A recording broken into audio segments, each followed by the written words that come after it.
Grace and peace. I'm Brian Musser, the Baptist campus minister at Drexel University, and this is Peace and Power Bible Study. This week we are resuming our conversation about worship, putting work back into worship or connecting our beliefs with our work. And this is the first video of week 7. We're going to be looking at how sin interacts with work and how work is impacted by sin. So just kind of developing some review stuff that we've talked about before, but engaging this in an interesting way. A couple times during the first 6 lessons, we talked about the image of God and how theologians have discussed the image of God in 3 specific ways. What was referred to as the substantive image of God, which sometimes is called the reason or ration, but this is the image of God is displayed through who we are as human beings. There's something about who we are. A lot of people say that's our reason, our ability to make reasonable decisions, our ability to use our will to decide. That is the image of God in us. And we talked about this, how when we rest, the image of God can be seen in us even when we're not doing something because it's part of who we are. Most of these lessons we talk about the image of God on display in our regency and how we rule or reign over the creation. The image of God is displayed through our work in creation. This is displayed as we work like God works, and that's tied into the main theme of worship. And then in week 5, we talked about how we work in community and how the image of God in us could be relational or in our relationships. The image of God is displayed as we relate to one another. This is displayed as we work together like the Trinity. These ideas, these 3 things are going to be important for us as we look at things because sin relates to each of these work areas. Work is the intentional use of a person's energy, mental, physical, emotional, and or spiritual to accomplish a specific valuable change. And we see the image of God, the reasonable image of God, or the substantive image of God in us in our intentionality as we decide to do things. And as we disciple ourselves, grow in Christ likeness, our intentions become more and more Christ-like, and we are able to do more like what we should or ought to. And then we see the reign, the actual changing of creation, the changing of the world around us, their ability to rule the creation shown in this definition and in how the image of God relates to us, and stewardship, caring for the creation, changing it in ways that are good for the creation itself, in ways that glorify and honor the Creator. Stewardship is kind of how work engages that level of the image of God in us. And then valuable. Our work needs to have value to others, actually add value to the community, and fellowship would be the good word for this. So work and sin engages work in each of the 3 areas. Sin can engage work as in the worker. Sin can engage work as in how the work changes creation. And sin engages work through how the community relates to one another as well. Another interesting way to look at the intersection of sin and work is this Saints, Sinners, and Sufferers, developed by Michael Emlet in his book Crosstalk. As a saint, work is the way through which we can overcome the effects of sin. Work can help us become more Christ-like in ourselves, make community more loving, and care for, or on some level restore, a broken creation. But also, as a sinner, work is a way through which we can express our sin. Work can give us an avenue to act sinfully against ourselves, our community, and the creation. And as a sufferer, work is a place where we experience sin, or experience the sinfulness of others, experience a sinful community, and experience the fallenness of creation. We suffer sin at work as well.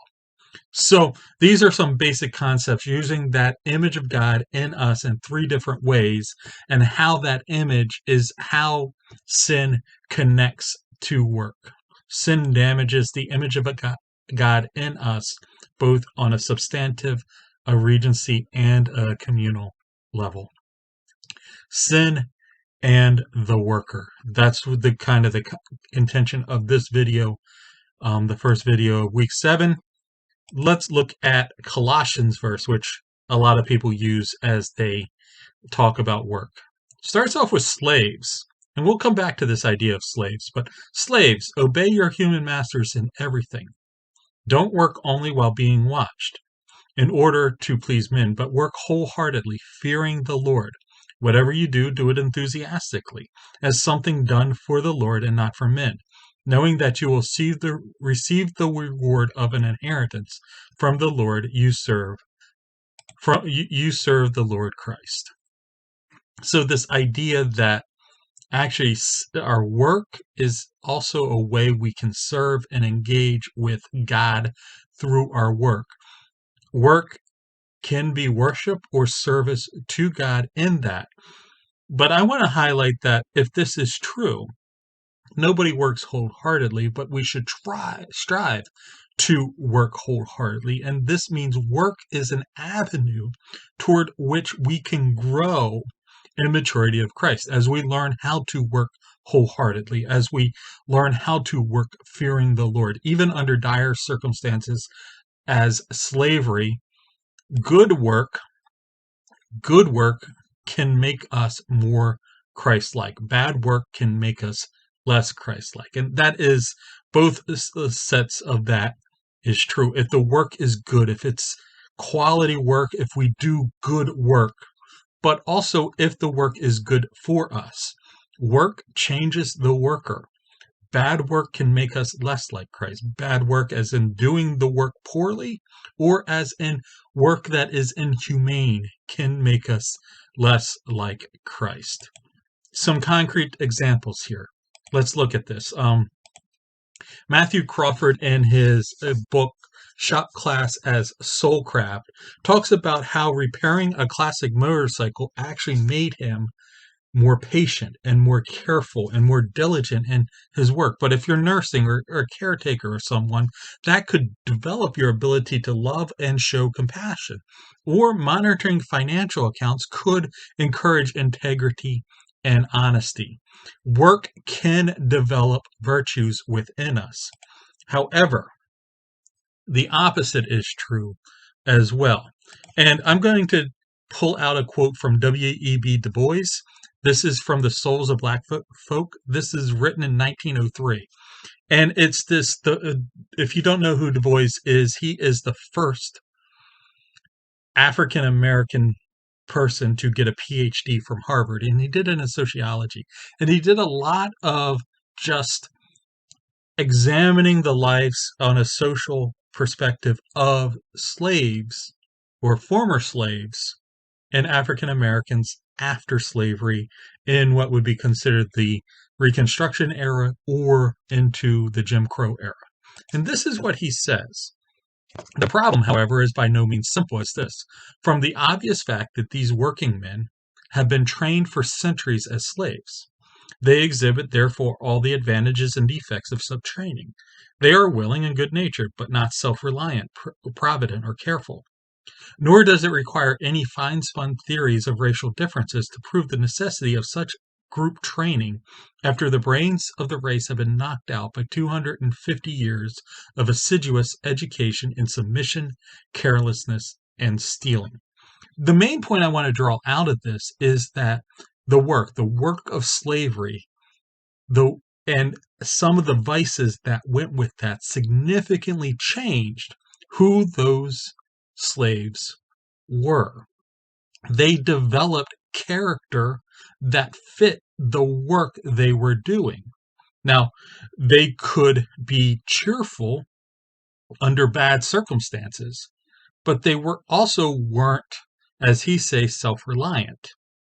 They developed character that fit the work, especially after centuries of the same kind of work. So not only does work help us develop character, good work help us develop good character, but bad work, inhumane work, unhealthy work, evil work could help develop bad character in us as well. Work affects the worker. So just two questions for you to think about, and you might want to hit pause, but how has your vocational training changed your character? Are you a better person for your job? I work at Drexel. We got a lot of engineers. It's interesting to see how training in an engineer discipline actually affects how engineering students think. And also, not just the type of work you do, but your specific work setting influenced your behavior.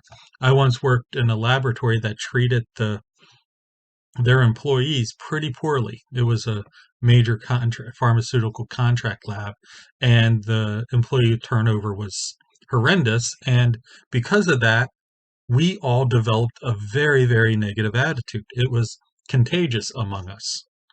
So think through that. How can the work change who you are, but how can the work environment as well? Now, the second part of this video is that work provides an opportunity for sin. So we are sinners and we sin in what we do.